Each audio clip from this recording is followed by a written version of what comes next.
My name is Jim Koppenhaver, and I am the Director of Enterprise Solutions at Spins here. I'm also the Product Manager for our store-level data initiatives, and that's what we're going to be talking about today.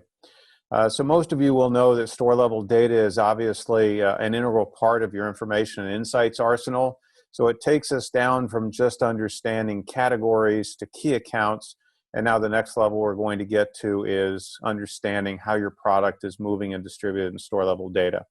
So remember that I said up front that this is about, I'm in 5 retailers, I'd like to be in 5 additional ones. How do I use the velocity from my store level data in the existing retailers to make my case to the new retailers?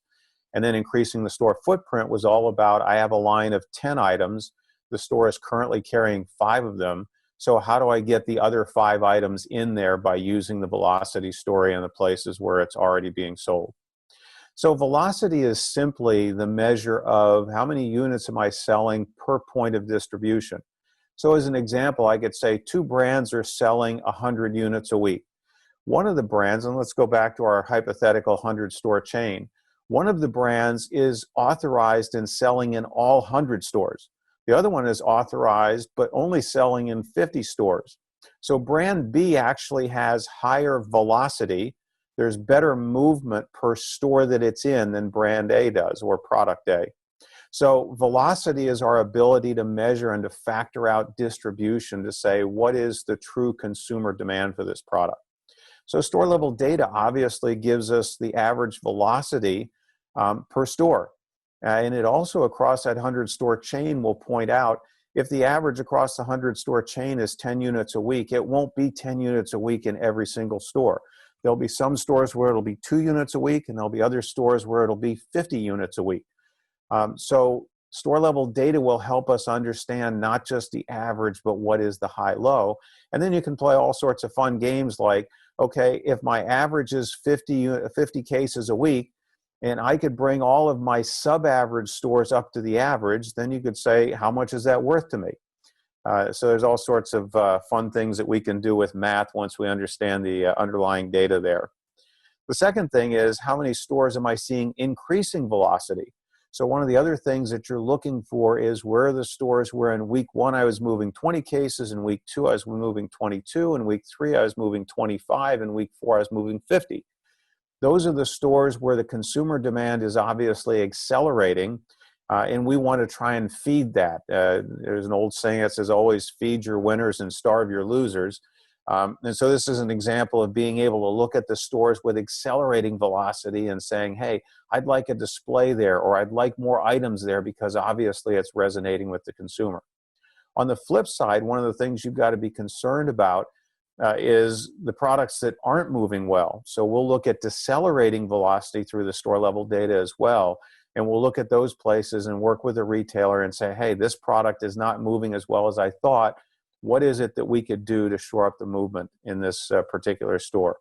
So store velocity gives us information about winners, losers, averages, and how we could improve the performance of our products through the retailer stores for what I call mutual fun and profit.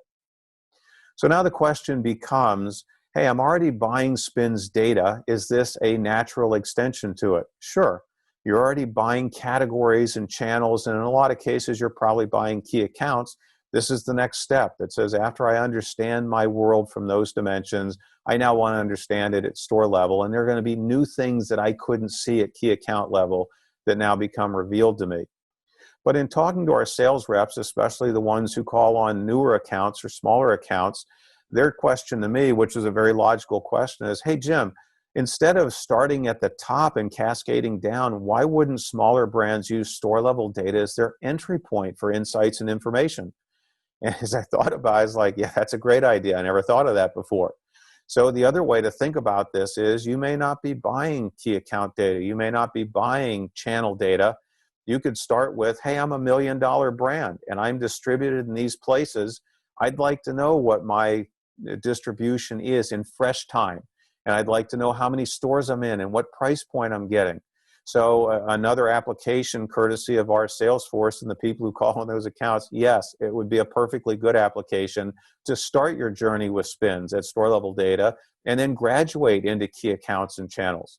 So whether you run this problem from the top down, you're currently buying the information and it's an extension to get more granular, or you're not sure where to start, but you don't necessarily want to start at the macro view of the world, or you don't have the budget to start at the macro view of the world, store level data through SPINS is a good way to get in and do a bite-sized chunk and then graduate from there into more information, more investments, and obviously those would be fueled through growth in your business.